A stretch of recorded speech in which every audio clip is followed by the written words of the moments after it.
Hi YouTube, it's Kathy, and this is my weekly entertainment wrap-up for July 8th to 14th. This week I read 3 books, I watched 2 shows, and I listened to 1 book. Also, this is somehow my 80th wrap-up in a row, and that just seems like a really big number. First this week I read Record of a Spaceborne Few by Becky Chambers. This book comes out later this month, but my friend Paige got an ARC from work and she's such a lovely human that she sent it to me because she knows I love this series. This is the 3rd in the Wayfarer series, which is hella diverse and queer, and every book is a little bit different. They're tangentially connected as some characters from books know other characters from other books. And this one follows a group of seemingly unconnected humans who are living aboard a very large spaceship. This book had a particular focus on the meaning of life, on family and tradition, and learning your place in the universe. Other than that, it's the 3rd in a series, so I can't really tell you much more. I couldn't help falling in love with these characters, and I am so excited to read every other book that comes out in this series, and I hope it just keeps going and going and going.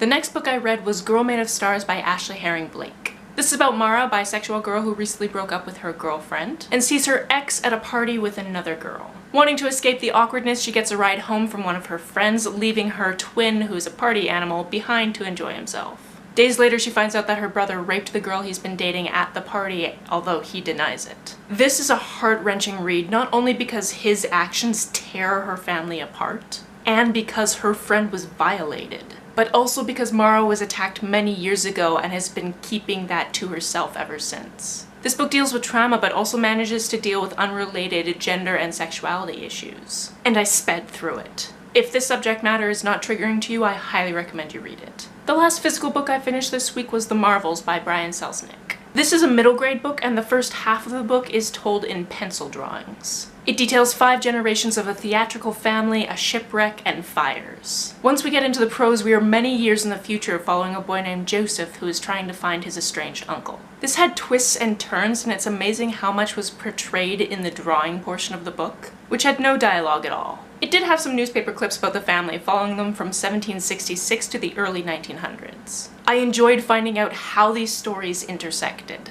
As someone who loves theater and who is actually waiting in line to watch a local production of Shakespeare's Pericles, this spoke to me. At Tuesday Night Dinner Club, we started watching RuPaul's Drag Race Season 10. I still adore Eureka, but I haven't really grown attached to any of the contestants in the first few episodes. This week we also started Survivor Season 5 and got about halfway through it. This season is full of truly unlikable humans. That's all I can really say about them, besides I'm glad that Cheyenne is the only one to come back in a later season because I actually liked her. This week I listened to Weave a Circle Round by Kari Marin. I heard about this on someone else's Read-A-thon TBR, and since it was available through my library, I downloaded and started listening to it without knowing basically anything about it. This starts out as what you would assume is contemporary, and then there's a genre flip along the way which I did not see coming but thoroughly enjoyed. Freddie's parents divorced when she was younger, and now she's living with her sister and her stepbrother in a house where their parents are rarely there. She resents her stepbrother because she's still bitter about the divorce and new marriage. So although her younger sister Mel has taught herself ASL because Roland is deaf,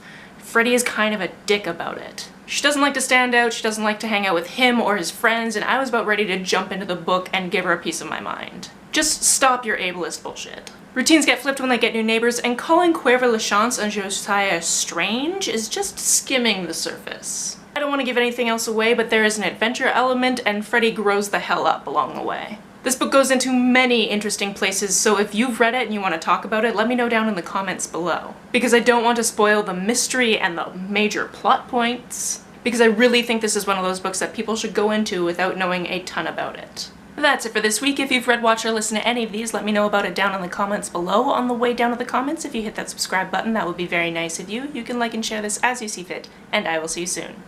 Bye!